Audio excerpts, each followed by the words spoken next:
No Jumper, coolest podcast in the world, the official Griselda podcast, arguably. We in here. Yes, sir. What's going on? Man, I'm chilling like a motherfucking villain. Griselda / BSF. Let's get this mic right in Benny's face. Oh, yeah, come on, pause. Pause, Yeah. pause, all that. You know what I'm saying? How's it going, guys? Man, I feel great, man. We've been running around working, doing shit, shooting motherfucking videos, putting music out. I just put some shit out. We've been doing the fucking Rolling Loud, BET Awards. You know what I'm saying? When first time I came up here, I was a little shit.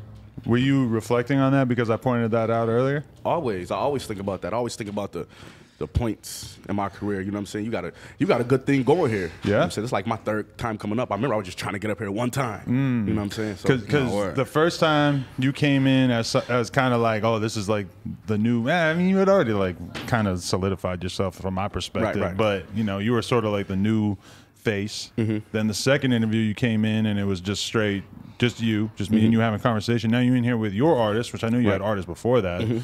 But, you know, it's exciting to see the growth for sure. Yeah, hell yeah, man. We climbing this ladder in this music business. I'm just soaking up a lot of game, put my niggas on it, and we moving around. Tell me about Rick.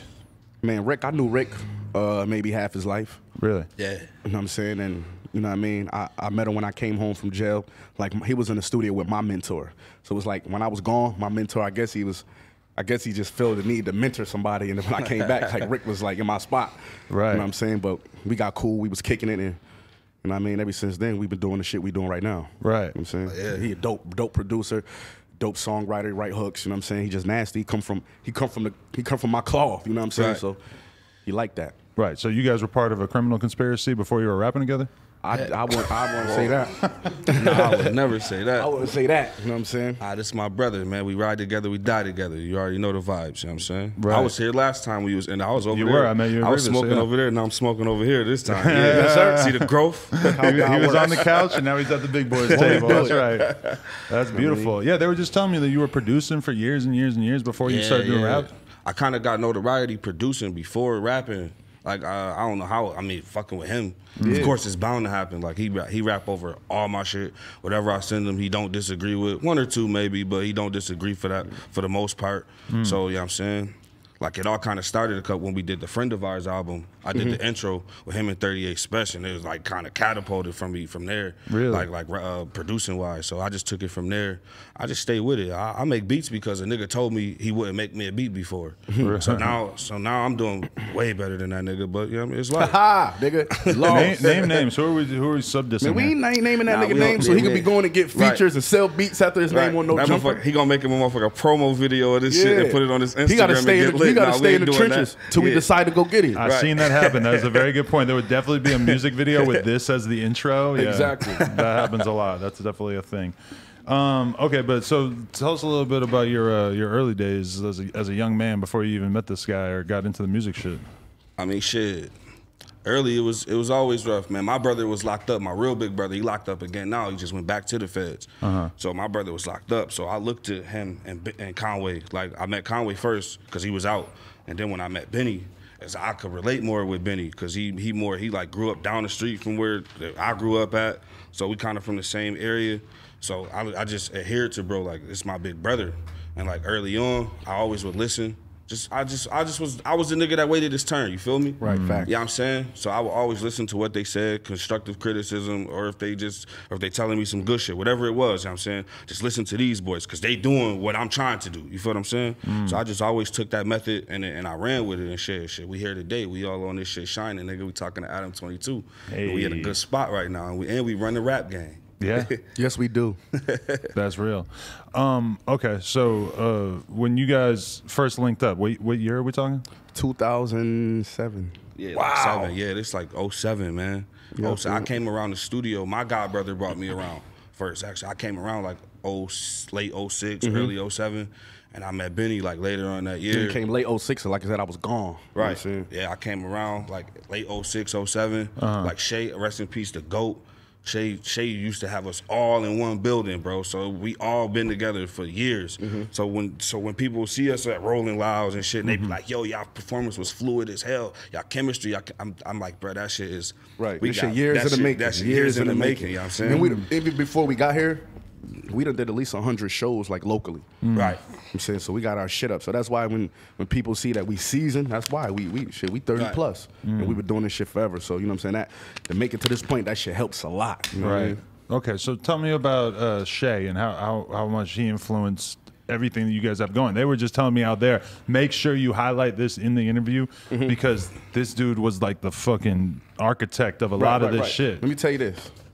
DJ Shay is to Buffalo what Dre is to Compton. Wow. To what Right. Michael 5,000 Watts is to Houston. Wow. To what Primo is, you know what I'm saying? To New York. To New Facts. York. That's what DJ Shay is. He was a mentor. He was the first person that I looked up to who never gave me dope or a gun. You know what I'm saying? He was just cool being himself. Really? And I looked up to that. He had his own studio. He was always fly, always kept his hair cut. You know what I'm saying? He was popular, so I looked up to him. He used to make sure I came to the studio every day. You know what I'm saying? And sometimes we ain't do shit. Sometimes we got there, smoked a blunt, and fell the fuck to sleep. But I realized what he was doing. He was getting me off the streets. Really? You know what I'm saying? Because Yeah. I would have been doing some dumb shit. So that's why I got to be in a fucking studio damn near every night now because he embedded that in me. You know what I'm saying? So, and not only me, Armani came from under Shay's tutelage. Wow, really? Yes. Yep. You know what I'm saying? Him, you know, me and Conway was over there signed for a minute with Shay. So it's like any next level talent that came out of Buffalo went through Shay hands. TJ Banks, you know, DJ TJ Banks. You know what I'm saying? That's our guy. He from Buffalo too. Motherfucking on tour with Future, Nav. on tour with Nav, motherfucking Meek Mill, Drake. You know what I'm saying? He came through Shay. He brought. Didn't y'all bring him around? Yeah. He done. It was my first ever DJ. We did a party. saying? I was like 15 years old. He was the DJ and shit. We chopped the bag up. That was my first time ever. And Shay getting taught paid. him how to DJ. Yeah. Shay taught him how to DJ. You know what I'm saying? Now he DJing for all of these big artists and shit. So Yeah. all the nice premier talent came through Shay hands in Buffalo. Wow. That's interesting you say that he just wanted to put you in the studio. He didn't try to put a gun in your hand or something like that. Like that was your normal experience with OGs from your area at that time, that they see a young, hungry dude and they're more thinking like, oh, I'm going to have him go put some work in for me rather than I'm going to put him in the studio. Well, I'm from the hood, so it's like all the OGs, I know older niggas, I know they was getting money or they was doing shit in the street. So it's like, shit, where my dope at? You know what I mean? Right. And that's just what it is. I got older and I did the same thing. Right. You know what I'm saying? The young niggas who was around, you know, I try to put them in the game, but when you think it like that, you think that's the right fucking thing to do, but it's not. It's Like, really OGs fucking in not. Buffalo more rather I mean- carry the tradition than to teach a nigga. You know what I mean? Yeah. You You feel don't what I'm want to saying? be putting no gun in a teenager hand. You know what I'm saying? At all. Nigga not even responsible for it. Even though niggas done that to me, and I done that to other little niggas, but that shit was wrong. That shit's stupid. Right, because in polite society, even the idea of that like it sounds crazy. But like That shit in sounds the fucking street and crazy. shit, It's normal. you hear about it all Yeah, the that's fucking it's time. normal. And you're like, oh, this 15-year-old caught a body or whatever. It's like, bro, you realize that this is what people do. They like train these young motherfuckers to go Exactly. do crazy shit for them. Like in the ghetto, in the hood, you ain't respected unless you getting money or you putting in work. You feel what I'm saying? And the OGs, the older niggas you look up to, they not going, 9 times out of 10, they not going to accept you in their world unless you getting some money or Right. you putting in work. So you know we wanna appease them. So that's the dumb shit that we doing. Right. What do you think made it different about Shay that he would rather look at the long-term good in somebody's life to try to, you know, put him in that position to make music and shit? Man, I feel like Shay understood that. I think when Shay passed, I don't feel like I got to tell Shay that, what I just said, that he the first guy who never did nothing like that. But I think he already knew that shit. He knew where the fuck I was from. He knew I was a hood rat. You know what I'm saying? Like, I'm going to put this nigga, like, this nigga got talent. I'm about to bring this nigga with me. Watch this. And then even before all of this shit, we made history as far as Buffalo hip-hop. Right. You know what I'm saying? So I think a person like him recognized the talent and knew what he had to do to, like, help it flourish. You know what I'm saying? So Rick, when you start watching Benny's career start blowing up and like all this great shit start happening, where were you at and what was your perspective on all this growth? I was right next to him. You were along on tour and everything along Yo, the way? I've been by this man's side since 07. You heard it. Like, Right. you know what I mean? I was on the Locks Griselda. Right. I was at the Locks Griselda. I wasn't on it. I was at the Locks Griselda tour, the first joint they went on.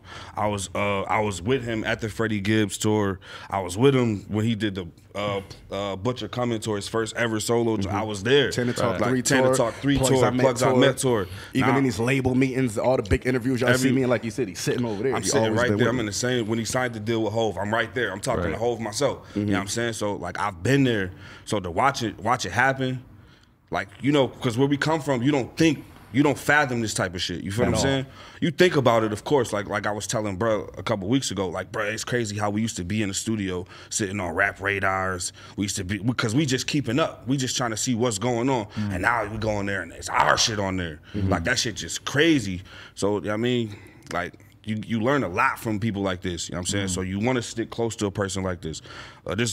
Like you said, how his role models and all of that shit didn't, I mean, this was my role model. So what he was doing, this was the example that I had to follow. So that's probably why I'm always in the studio. That's why my work ethic, you know what I mean, it's got to stay up here top tier. That's why my lyrical prowess got to stay up here, because it's who I'm going at. You know what I mean, you feel what I'm saying? This is my brother. This is who I'm going after. Right. So, you know what I mean, I'm blessed, I'm honored, and I'm forever indebted to this nigga for just having me right here. Like, even if I never rapped, I know I'd be good just because I know I'm right here with him. Right. Feel me? But what starts going through your head as you see his career start blowing up and getting to a totally different level of notoriety that you're not used to seeing from your city? What are you thinking primarily in terms of like how you can continue to add value to the situation and how you can use all this to like support what he has going on, but also start building your own career up? That's kind of like a tricky spot to be in, you know, because it's like you have somebody that's clearly just getting the shine on a different level, and you got to figure out how to be helpful / be able to work the situation to the best. Same thing. He pay attention to me because I pay the attention. same shit, same position he been in. I've been in that same shit with Westside and Conway. Going to all like XXL interview for freshman of the year. I'm sitting in that motherfucking interview like, damn, these niggas done grinded to freshman of the fucking year. Like 2 years later, I was sitting in that same meeting, and I still couldn't believe that shit. But like how he paid attention to me, I paid attention to them. You know, West took me everywhere. Conway took me everywhere. I'm on the tours. I'm in the meetings. I'm meeting people. You know what I'm saying? So. No, just listen and watch. That's the best fucking thing you could do. The best thing you could do. Listen, watch, wait your turn. Because it's going to happen. Just got to wait your turn. You got to be prepared mentally. That's it. That's all. That's what it's about. You know what I mean? We signing these artists. Some of them are homeboys, some of them not. You got to be prepared. I don't give a fuck how good you rap. You have to be prepared for this shit. You got to be prepared the way your family gonna act, the way these bitches gonna act, the way the haters gonna act, the way this business gonna go. You got to be prepared for that. So when I see guys who have the talent but they not prepped for the other shit on the other side of the game, I don't even fuck with them. Makes sense. Yeah, there was something I was thinking about when I was looking at your Instagram earlier was just how nowadays to be a rapper, it's not just like, okay, I rap and I make money off of the raps. It's like, no. Rapping might be how you achieve a certain level of status, but then once you get into that position, it's about building different businesses on top of the notoriety that you built through the rapping. And that's, I seen you doing the NFT thing, which I've recently become a very big believer in the NFT shit. And that just occurred to me as like, Benny's a dude who's taking the step of doing the fucking NFT stuff before basically anybody else in rap. Exactly. But then also, you know, it's something that's not 100% connected to you being a rapper, but it's something where you're able to build something that really has value on top of your rap career. Exactly, man. That's what it's all about, is getting in this business and building off of this shit. You know what I'm saying? Like Hov said, you could bullshit with rap if you want. And I'm the type of person that if I got the opportunity to do it, I'm going to do it. Same thing with the sports firm. Same thing with like how we do the merch. Same thing how we sign artists. If I'm in a position to talk to these labels and get a deal done, like I'm gonna fucking do it. If I'm in a position to talk to a college kid and get a deal done with him, I'm gonna fucking do it. I ain't gonna sit around and, you know what I'm saying? You know, we do movies and everything. It's like, this shit is hectic. It should take a toll on you, but we doing this shit. Anything they put in front of us, anything that's reachable, we moving on it. You know what I'm saying? Yeah. When you said the thing about the college kids, what was that? Like basically, we got a sports agency, big sports firm, everything BSF. And sports is this just because they've opened it up where you can get endorsements as a college Nah, student? I've been now? had it. I've been had it before that. You know what I'm saying? I've been had it before that. This is why. This is what I learned about. This is what I learned about sports and shit. Those dudes is hustlers just like us. Even though they get them big fucking contracts, man. It was a playoff time, right? And these niggas got big contracts. And the guy had 4 extra tickets. He played on the team, and he had 4 extra tickets. None of his family was coming, so he was trying to sell them. I'm like, he's getting money. You know what I'm saying? He's hustling. He don't give a fuck if he gonna go snatch $1 million over here, and he's still gonna go snatch 5,000 over here. So it's like all the connects that I got with brands and shit like that. I'm like, I'm gonna connect those dots because I ain't like these dudes it's not like they only want super $1 million contracts. Like they taking 10s, 20s, dealing with different brands and shit. 30s, 50s, you know, they hustling. You know what I'm saying? They trying to make it last forever. Right. No, and it is smart because like sometimes you'll notice the disparity where you'll see somebody they have a $1 million recording contract, and then you also see them on their Instagram story selling a shout out or a SoundCloud repost or whatever. And on one hand, it's kind of like shit. You really making money like $200 at a time right here, but then at the same time. Shit, like, you know, that's your fucking food and Ubers for the day. It's like real shit. It's actually honestly that's a dangerous thing to get out of that mind state of a couple $100 not mattering. That's you don't never want to get lax. You don't want to get content. That the money don't matter. A couple hundred don't matter because this shit gonna add up. Hundreds gonna add up to thousands. Thousands gonna add up to tens of thousands to millions. You know what I'm saying? You got to start somewhere. Yeah, because as soon as you got the $500,000 bag, if you let that stop you from chasing $500 at a time, $1,000 at a time, I see it all the time. Where that really can kind of slow somebody's hustle down once they start thinking that they're too good for a certain level of bag. You know, that every bag got to be like that bag. You know what I'm saying? No, but you also have to pick the bags wisely because you don't want to be the one tarnishing your image by doing a bunch of whack shit on your Instagram and shit all the time. You don't want to do that. You don't want to be doing features with Ronald McDonald and shit. That ain't gonna do. You know what I'm saying? Unless McDonald's dropping the correct bag, you ain't gonna have no choice. You got a lot of Ronald McDonald's asking for features? I'm just saying he's literally a clown. You know what I'm saying? I wouldn't be surprised if he tried to drop a tape. Right. He's literally a clown. Yeah, I think Peppa Pig dropped an album, right? Feel me? That's what I'm saying. You can't, it's niggas in my DM that I be looking. I'm like, bro, I would never do a verse with you. Like, yo, how much is a verse? And this game's so crazy is that, like, bro, I would never do a verse with you, bro. Like, why? You know what I'm saying? Right. Sometimes this shit don't even be about no money with niggas. Niggas be so ass backwards. Like, you don't even want to tarnish what you got going on. Yeah. Right. Like, I'm good. Like, nah, it's no disrespect. Because that guy in his city might be the weirdest motherfucker on earth that every real person in that city knows he's a fucking weirdo. And he got a PPP loan and he's trying to spend it with me. No, we ain't not doing that. Yeah. No, that's real. That definitely is how it happens. But yeah, I mean, have you ever had one that you did and it later seemed like a bad idea? Yes. You got to learn your lesson, right? Yes. Oh, yeah, that's exactly. You got to learn from experience. The money was good.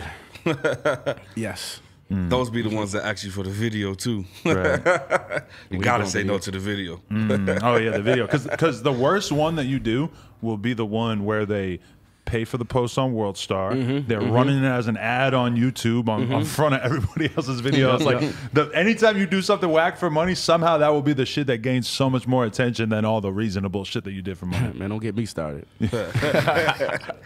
Real shit. Bug. All right. Okay. So Rick, you got projects dropping soon. You got this plate shit dropping soon. I got an album coming out later this month. Plates 2. Shit is gonna be bananas, man. Yeah, we worked hard on that. We put our all into it, and I say we because it's a collective thing, man. It took almost a year and some change, 2 years to curate it, put it together. I had bro help, of course.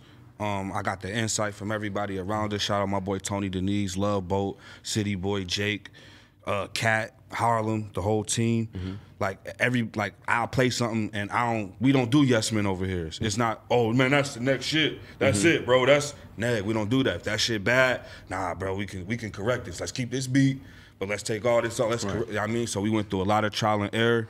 But I'm telling you, I'm about to drop a hip-hop classic. I guarantee it. This shit is, I don't even call it a hip-hop classic. I call it a moment. It's going to be a moment in hip-hop when this shit drop. Yeah, because, I mean, you recording something for that long when I know you guys are in the studio all the fucking time. Is this just like 1,000 songs that you had to whittle down to however many? Hell no. It was, I got 17 tracks on the album. It was about, we probably went through about 25 for the album specifically. You know what I'm saying? Some joints didn't make it. Some of them went to other projects or we turned them into, you know what I mean, different situations. But the 17 that we picked, I stand on. Like, I'm confident. I got Alchemist producing on that joint. I got Harry Fraud. I got Shay, of course. I got Shy Money XL producing on there. I got Westside Gun on there, Benny, Conway. I got all 3 Griselda members on different tracks. Right. So don't think they on the same track. I got them all 3 on different tracks. I got, man, I'm telling you, I got Corey Guns on there. We got a fire record, me, him, and Conway over we got a fire record. You know what I'm saying? Like, I just know when this shit drop, it's gonna happen. You know what I'm saying? This is the moment all artists wait for. You know what I'm saying? They first shit, national recognition, you know what I'm saying? Adam 22 interview to follow, the lead up to it. You know, this is what all artists beg and ask for, you know what I'm saying? And I'm living through it, and I promise I'm gonna deliver. Yeah. That's how I feel. No, I agree, because like the shit that's gonna make you stand out in terms of where you're at right now is just to put out that one project that's such an iconic classic that nobody can really say shit about it. You know? And that's what took us so long, basically, that I knew what he wanted it to be. I know he wanted it to put it out, but I knew more what he wanted it to be. So a couple times I put the brakes on him. Just doing more. Everything is good. Everything is dope. But it's like we could do better, and we could catch the moment. And look, like it's no perfect time than right now. You know what I'm saying? And same thing I went through with Tana Talk 3 and Burden of Proof. Those shit sat for Tana Talk 3 sat for like 1.5 years, and Burden of Proof sat for a year. Right, because the last interview we did, you were on this long stretch of not having had a project release, so it was kind of like the people were very much like salivating, like wanting to get their hands on that shit. And then it seems like you kind of got back into the groove of stuff. Was that mostly business shit that was holding that up? Yeah, it's business. It's business because, you know, these fucking deals take forever to fucking do. And me, I'm a fucking workaholic, so like right now I'm working on 2 different albums right now. So it's like which one I'm gonna put out, if I'm gonna go here and put this out, what I'm saying. So it's like, you know, we a family. It's ultimately my decision, but I'm not running out here like, yo, I said we doing this, so we doing this. It's like, you know, I'm taking input from other people, like, hold off, let's bust this move, or, you know, West about to drop, or Conway about to drop, or just, you know what I'm saying, or build the anticipation up. And that's what I did. I listened to everybody. And that building the anticipation up shit is crazy. It's definitely dope to smoke niggas, because I put out 3 EPs this year. But like you said, I wasn't doing shit last year. You know what I'm saying? I put out 3 fucking EPs this year, and people fuck with it, but I'm about to build the anticipation again. Yeah. Because that one that you just put out is, you said you recorded it 3 years ago and you just dropped it. What's the deal with that? I put it out. I did a deal with some guys, and they was just looking for the right spot to drop it. Oh, okay. You know what I'm saying? They been wanted to drop it, and I was just telling them, just put it out, just put it out. But this is their first go around. You know what I'm saying? So they was kind of like nervous. They was kind of like, you know what I mean? And like it was, you know, they was kind of like mad at me for a minute and shit. But now that it's out and it's doing great, you know, I'm telling them like, look what you got. You know what I'm saying? It's dope. Right. Look what you got. So, you know, this game take a lot to navigate it through. You know what I mean? So that shit was damn near #2 on the iTunes charts as of yesterday. I ain't looked today. Probably went up. But was that a weird decision, just putting out something that you've been put together for that long ago? Like, it's got to kind of have a different feel to it, right? Yeah, it do. But it kind of took me back, and it kind of took the fans back. You feel what I'm saying? When I wasn't this rich and before I wasn't this cocky, I think they like that. You know, the fans be hating. They get mad when niggas get rich and cocky. But I thought that was the whole point of it. As long as we rapping good, you feel what I'm saying? You know, the fans they finicky and they're possessive. You know, they don't want you to blow up too big. I did the Hit Boy album, I did the Buffalo Bills shit, I did the fucking NBA draft shit, and they saying I sold out because I'm just being more successful. You know what I'm saying? Well, those types of fans are like the #1 fans who are the most alert and ready to call you out for any kind of commercial sacrifice, right? Because that's what they're in it for. You know, everybody want to speak on what a rapper does. And that's one of the biggest things that fucking irks me, is that the world and society look up to rappers like niggas is Martin Luther King, Harriet Tubman, Rosa Parks. Niggas is just rappers. Right. Niggas got motherfucking, not me. Well, I'm smart as a bitch, but I did drop out of school in 10th grade. But, you know, niggas got 10th grade educations. Niggas got prison records. What the fuck you want to look up to me for and take my advice on anything? Just listen to the music.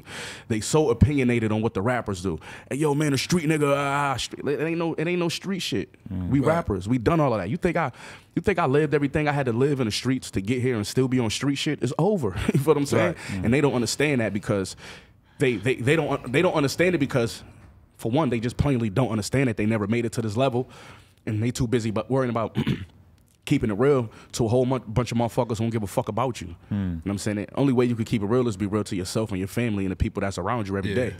You feel what I'm saying? And I feel like you, like nowadays in rap, it's like the corporate endorsements with artists and shit. It's like even the most fucking hardcore artists, like the most street rappers, I will see them on their Instagram story tagging Puma, tagging Adidas, you know, doing shout outs for different brand integrations, et cetera, et cetera. I feel like that's very much accepted in rap now, but you guys, to the fans, kind of represent being the last ones that still sort of embody a certain style of rap where that stuff is just not embraced as easily. Yeah, I don't know why, but I'm a street nigga. I sold more dope than any rapper. So I don't know why that I'm not trying to prove myself to fans. I got federal and state DIN numbers. I did mine. You feel what I'm saying? I came home times broke on my dick. I had to spend a night in a fucking city mission one time last time I came home. Wow. I'm not out here trying to prove to no motherfuckers who don't even know me how street I am or how, I mean, that's stupid. And that's how it is in rap now, is that everybody is like a fantasy fucking football coach sitting on the couch just trying to, Exactly. They don't even want you to just be an artist. They want you to do the deals and do the brand shit and stuff, but they want to like sit back on the couch and say like, nah, I don't think you should have done Nike. He should have done Adidas. And it's like, who are you? That's what they in it for. You know, that's what they in it for, to talk the shit.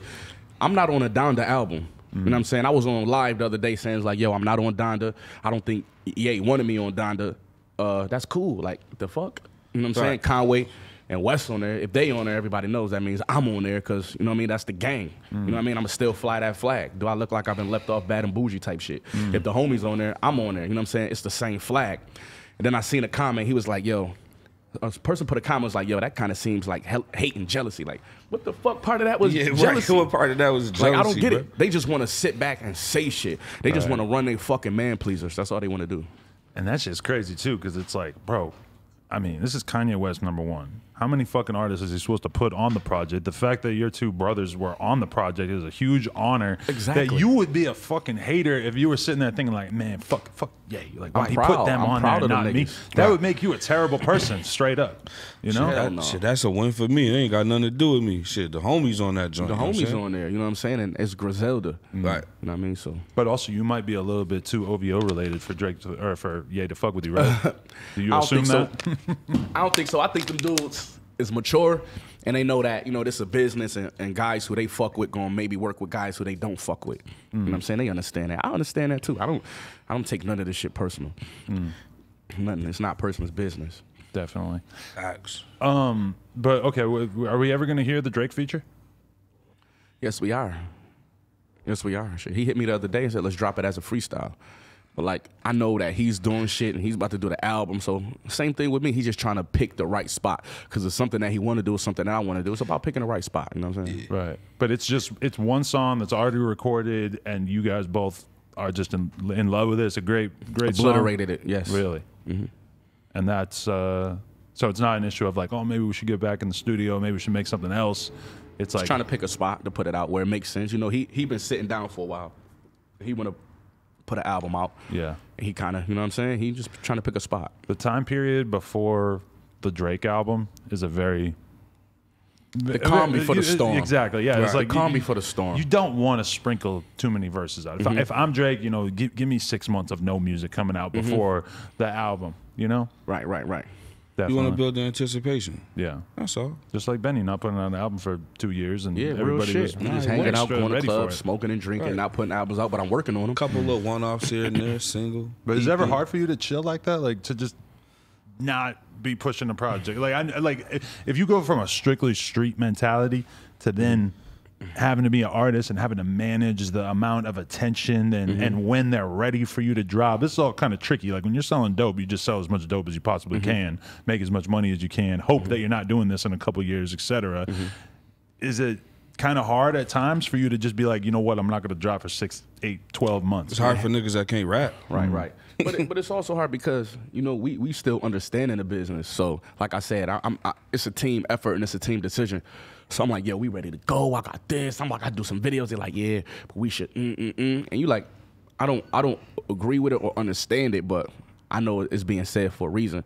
I know niggas just not trying to shelf me, and you know what I'm saying, and stall my career out. You know what I'm saying? I'm working with professionals, so you know what I mean? I don't agree with it all the time. And hell yeah, it's fucking annoying, but it is what it is.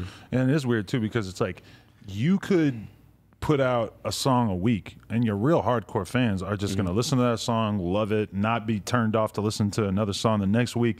But when you put out a project and you want to sell albums, you want to post album numbers that you feel represent how well you actually are doing your career. You're trying to capture as many like non-hardcore fans in that moment when you drop that project. That's what it's kind of all about. Create a moment. Yeah, that's what it's about. That's what it's about. You always remember for moments. You know what I'm saying? You ain't remember for nothing else, even when you pass. It's the moments. You know what I'm saying? So you're right. You want to create that moment. Facts. Yeah, you got anything in mind that you're going to do to sort of emphasize this project when it's ready to roll out? You're going to do the full, you know, do all these crazy interviews and try to be out here doing stupid music videos, features, all that kind of stuff is all happening? We already got like 5, 6 videos already in the, you know what I mean, ready. I'm dropping a video the day I dropped the album on Friday, you know what I'm saying? So if you subscribe to my YouTube, you will catch that. Black Sinatra featuring me, Benny, and Heem, produced by Shay. It's like one of Shay's last beats he made. Right. So it's going to be, so now, and it's creative video, crazy. You know what I'm saying? So it's the moments, Adam. I'm telling you, it's going to be a moment. No, it's a beautiful thing. I'm ready. Okay, so I got to throw this in there.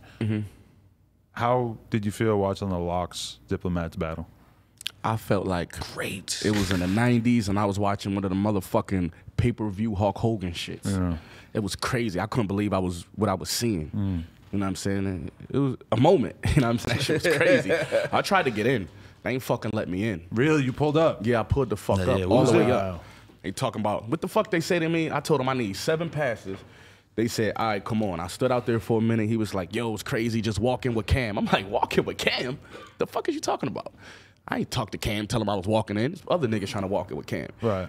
Then he was like, how, you like 3 of y'all, right? And I'm like, 3 of us? When I ever tell you it was 3? And you know what? It's crazy. It's chaotic. I'm going to roll out because I'm trying to see the shit. Yeah. This is not about Benny the Butcher. I don't have to be in there going Instagram crazy like I'm that nigga because I was at the Versus. I want to see the shit. That was the most important part. Right. For me, it was to watch the shit. So before I stand outside the Madison Square Garden missing the shit, I'm like, yo, let's roll. Take me to my hotel room so I can watch it. Right. As soon as I pulled off, he's like, come on, I got 7 passes for you. I'm gone. I'm going to go watch this shit. You too late. This shit about to happen. You know what I'm saying? But shout out to the Locks. Shout out to Dipset. I think that was very, very mature of them. I think that was very big for New York. And it was a big-ass moment. And congratulations to those dudes. Were there any moments where you were afraid that it might turn violent? The tension was high at moments, bro. I wasn't afraid. If somebody got punched in the face, somebody got punched in the face. But I was looking like, man, these grown ass men, and I know these dudes, man. They not about to be on no crazy shit in front of the world.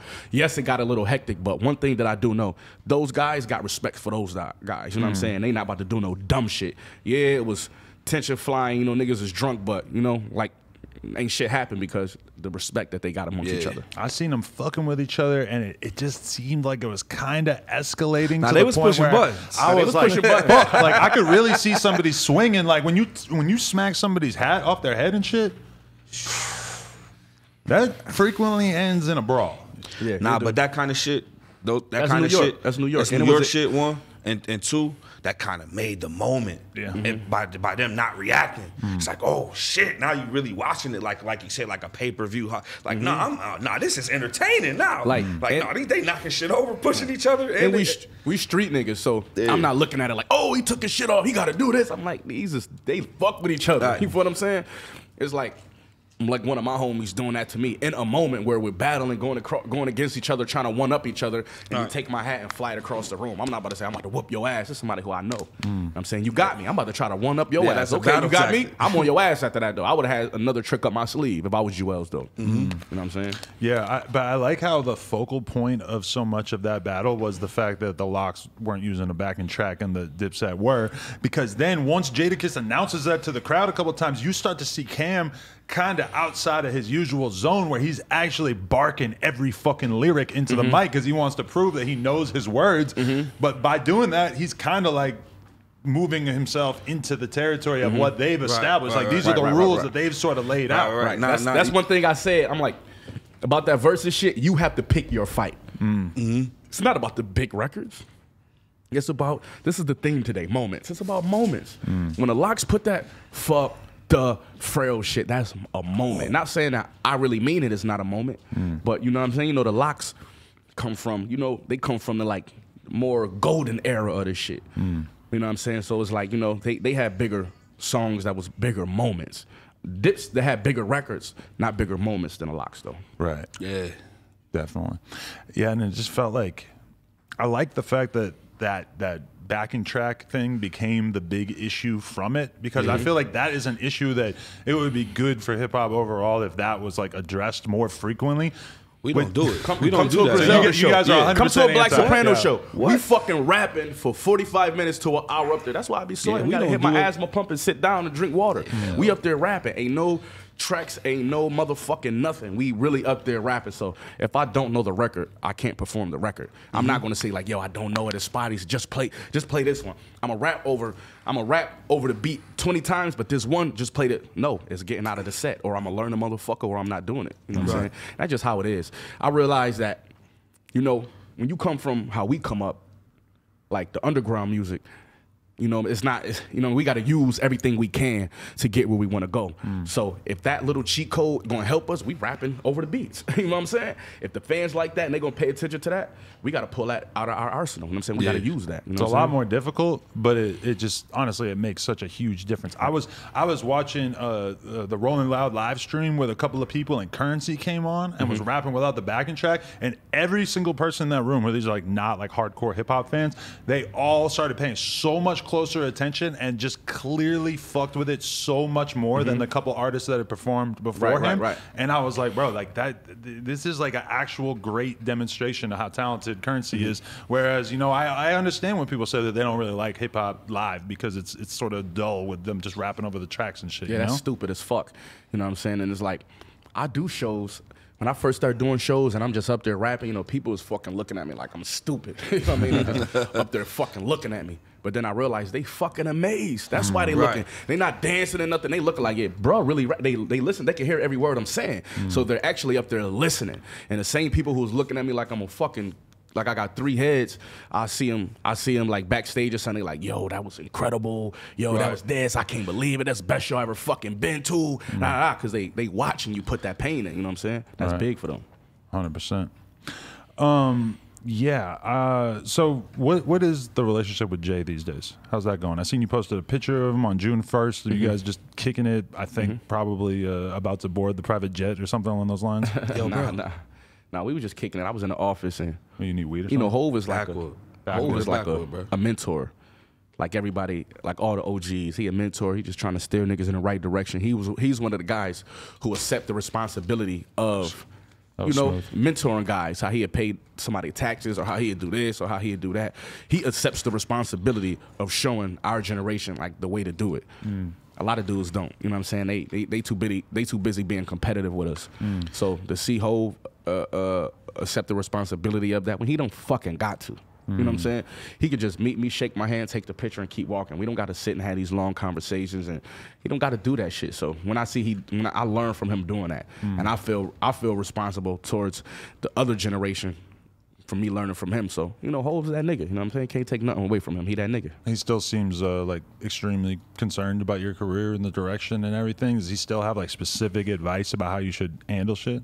Yeah, hell yeah. Everybody over there at Rock Nation, Hank, my boy Chase do. I got a wonderful team. But him specifically, yes. You know what I'm saying? Yes. And so Jay is excited about the Drake feature, or is that maybe not his favorite thing in the world?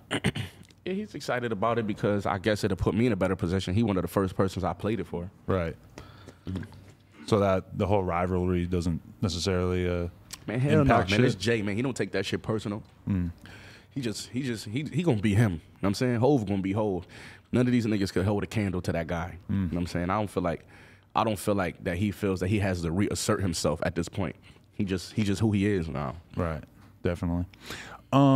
Okay. Unfortunate to have to bring it up, but you did have an incident in Houston last year. No, I didn't. No? Ain't nothing happened to me. No. What you talking about? Well, you didn't. Nah, I'm just fucking with you. Go ahead. Yeah, we all like, you know, it was a weird weekend because my girl was giving birth, so I'm literally just sitting on the fucking couch in the hospital looking at my phone. And it was also the weekend where a situation happened with Boosie, same weekend, same city. And then we hear Benny the Butcher got into this situation too, and we're like, what the why is Benny the Butcher even in Houston? This is unexpected. Boosie, yeah, I can see it. I don't understand why Benny's there. I'm chilling. I love fucking Houston. Shout out to Houston. I love Houston. I'm chilling. I'm going back real soon too. Right. But so this situation, like, I don't know, like, has it affected anything for you in the long run? Was this something that you're kind of used to in comparison to other shit you dealt with in your life? To be totally honest, do it fuck with me in the long run? Hell yeah, because I'm still dealing with shit with my leg. But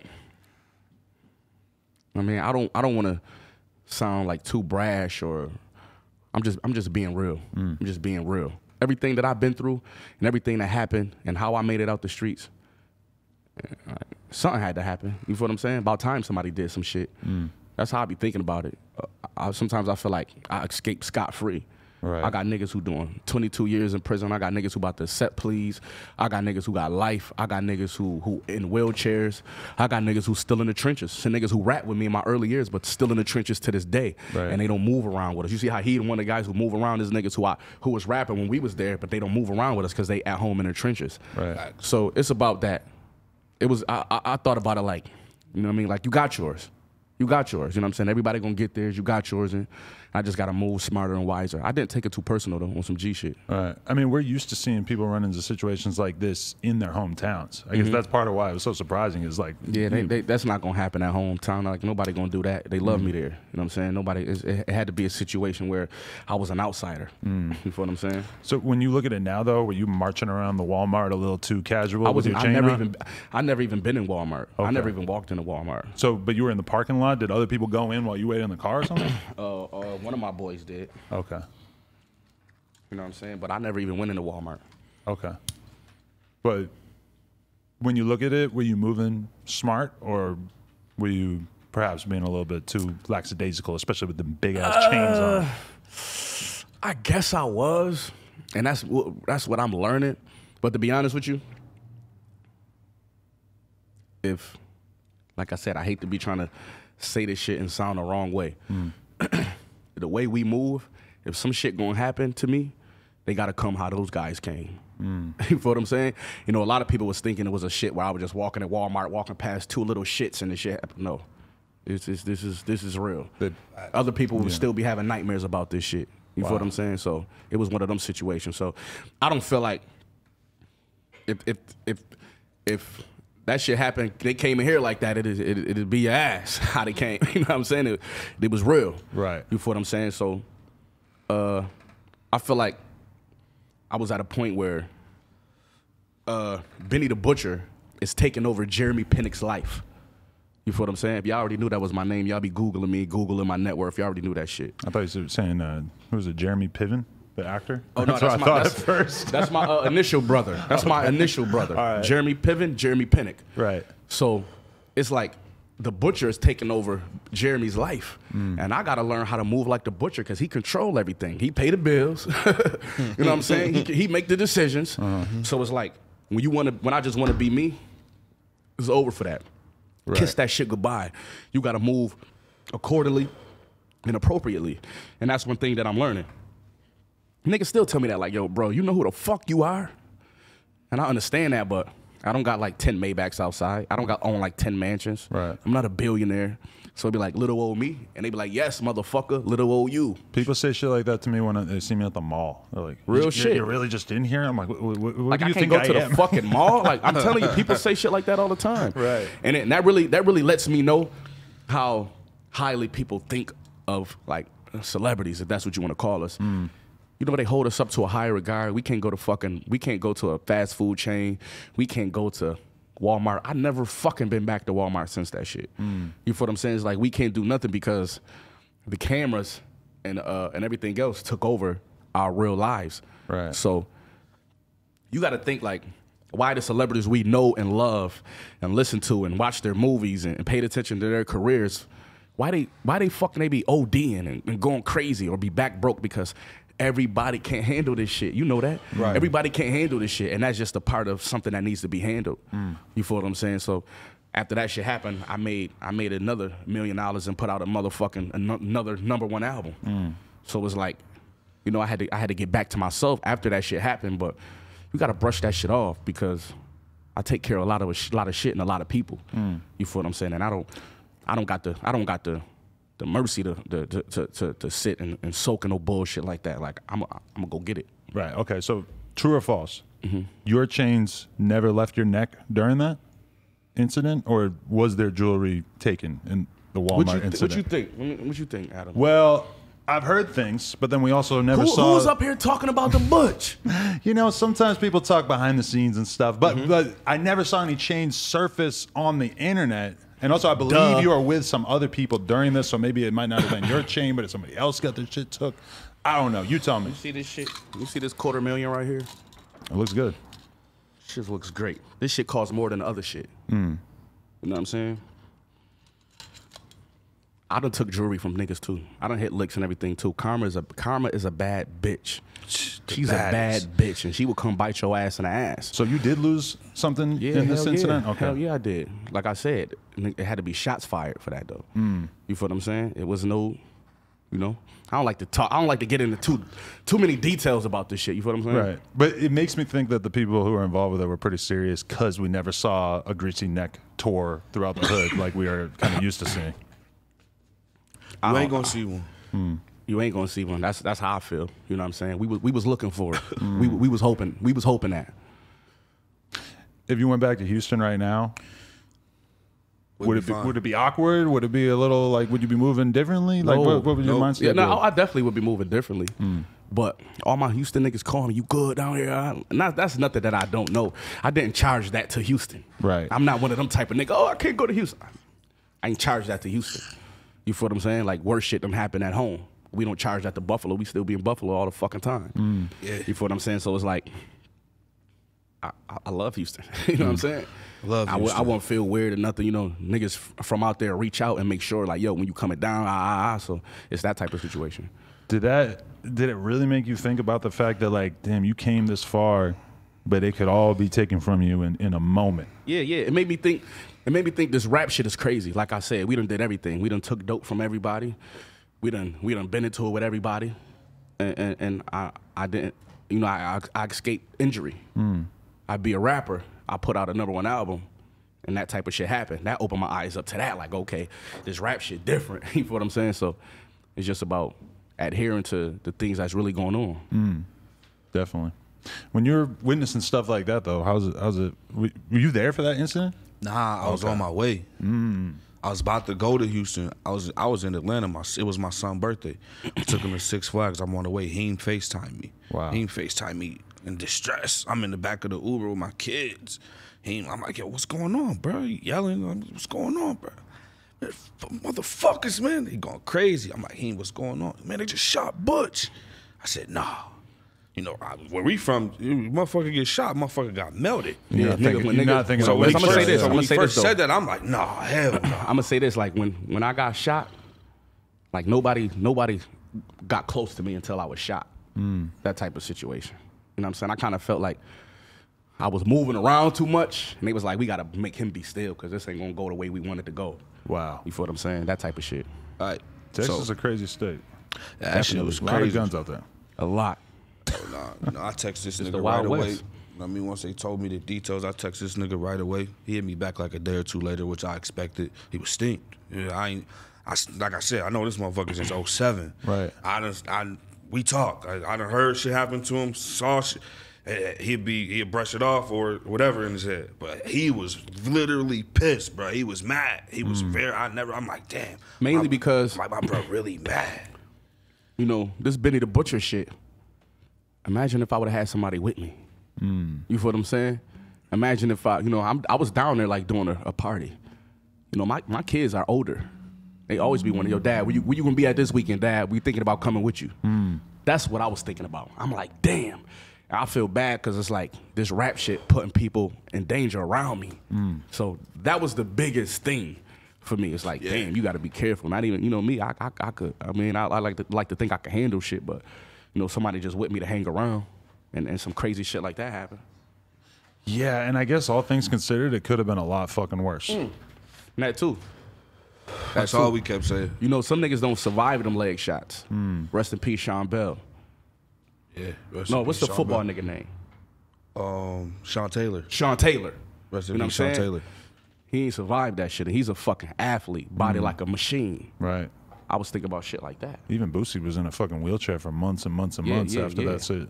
I was thinking about shit like that. Like, you know, it could be worse. It could really fucking be worse. You know what I'm saying? Right. Almost hit my artery. Yeah. You know what I mean?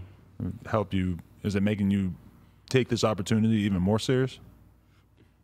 Nah, I wouldn't say that because one thing about me, niggas know Benny the Butcher is a dog. I'm on top of everything. You know what I'm saying? Yeah. But like I said, it did make me move a little bit more cautiously and it put me in a place where I realized who the fuck I am. You know what I'm saying? And what I got going on.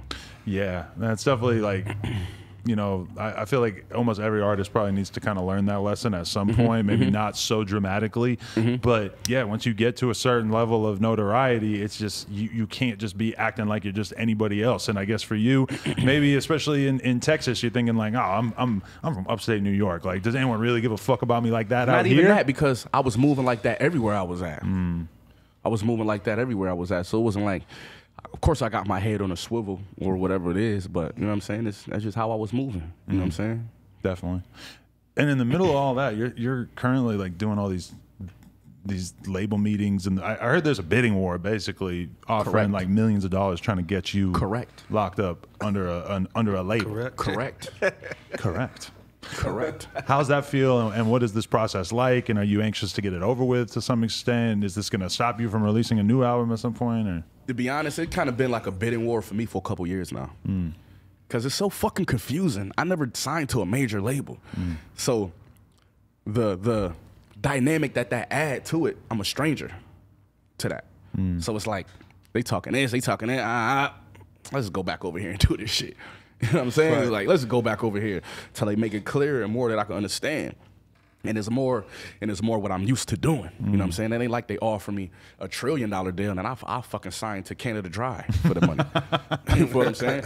So they offer me great fucking money, but it's like, it's that the unknown. I try to take everybody advice and everything, but it's the unknown. So it's exciting. It was exciting, but now it's like I'm ready to get this shit over with. I'm ready to go where I'm gonna go, get this money, count it, go get it out the bank, throw it all around the house. I'm just ready to do this shit and move on. Have a motherfucking Adam 22 party. For real. Bring that girl from that, what's her name? The naked Asian girl? You know what I'm saying? And them big booty sitches. Oh, the C-Mac Deluxe situation. Sprinkle Freak. Yeah, man. I'm Sprinkle them freak. too. And what's the shit that I was watching? That y'all gonna be on Patreon. Oh, yeah. On the No Jumper Patreon, patreon.com/NoJumper. Wait, which one are you talking about? C-Mac eating the rice out of the girl's ass? Or I seen that. Okay. And I seen the girl. She was putting on a banana suit. Oh, yeah. The Asian girl, Kazumi. Yeah, that was a huge hit for us. Yo, let me. You don't be getting in trouble for this shit? These antics you be pulling on this shit? Like with my girl? Yeah. No. Word. I'd be hitting my girl up like, yo, we just interviewed this girl. We got to fuck her. We're going to get a bag off of this one. Everybody, clap it up for Adam 22. Clap it up for Adam 22. I deserve it, man. My bitch deserves a round of applause. Clap it up for Adam 22. Man, for yeah. real, Once you really start looking at every girl as a potential. Nah, yo, I read T-Pain said that in the interview a few times. He said his relationship's so good with his wife because she's flexible. That's how you got to be. You know what I'm saying? She We understands. important men. You know what I'm saying? Listen, we important men. I know you're in a lot of different businesses, but the OnlyFans business, great business to be in. We're on the verge of signing our first talent management type deal. I mean, this is a beautiful thing. Oh, that's fire. No, Let's move on, because I get in trouble for shit like this. For even suggesting it. Let's move on. I feel you. But wait, so is Shady in the $1 million Benny the Butcher bidding war? Man, or? shout out to Shady Records, but no. Okay. They were. They were like a year ago. Okay. You know what I'm saying? You know, Shady really had first writer's refusal on me. They really did. And they didn't exercise until 3 or 4 other labels wanted to sign me. So I fucks with Shady. I learned a lot from them, but it kind of almost didn't seem like they were interested until other people was interested. It was that type of shit. That makes sense. How is the cohesion between all of the Griselda OGs at this point in time? There's always rumors about you guys. I don't know where the rumors come from. Because these motherfuckers. Okay, let me put this out there. Griselda is not a group. So when y'all see me doing my own shit, BSF and Conway drum working, and Wes working with the artists he wants to, that's what we here for. You know what I'm saying? I learned Wes. I learned from him. I learned from Conway. And ultimately, shit that I learned gonna help make me a boss. You feel what I'm saying? You think when he get his shit together and he got an artist, you think I'm like, man, what you doing, Rick Hyde? I'm like, damn, even Rick Hyde got an artist now. And I'm like, this shit playing fucking really worked. You know what I'm saying? Right. But man, we cool. Man, we cool. I appreciate them boys, and I encourage them boys to stay down and keep hustling, and because I'm going to feed off of it. But we cool, we great. Everybody's working, everybody eating, we straight. I think people have a hard time imagining that there could be a scenario where you have artists signed under you, Gunn has artists signed under him, etc., and that this somehow doesn't become a competitive thing, or where it doesn't somehow disrupt that initial relationship. Like you said, I understand family it. members, man. Like it's gonna we take family. a lot to take. It's gonna take more than that. Like we were saying earlier, they don't want me to be a boss. They want me to sit up under Wes and Conway all fucking day, right? And be the third wheel. Defense. They don't want me to be a boss. So my glow up, they take personally, and I kind of could understand that because they love Griselda. They love our sound with three of us together. Like, man, fuck that. Focus on rapping together. I can understand that, but you know. I'm elevating. Conway's elevating. Westside Gunn's elevating, and it's only gonna bring more opportunities and shit like that. You know what I mean? Definitely more Griselda albums coming. Right. That's what's up. The world just probably wants to hear that. They just want to know that. Right. I just said all that dumb shit. That's what y'all really want to say. Yes. What Machine Gun do is coming. Maybe 3, 4, 5, 6, 7, 8. You know what I'm saying? You never know. Right. But I'm locked in. I could never not be Griselda. Like how? It's my cousins. That is the scenario that would make everybody very sad, is if they just didn't see you guys together, didn't get to, you know, feel that energy together. I think that is the thing. And because over time, you know, like we all loved Wu-Tang so much in the late 90s or mid-90s, and then slowly they move apart and a little bit of the magic is lost to the point where, like, now if they do an album together, is it really ever going to feel like an organic thing? I don't know, maybe.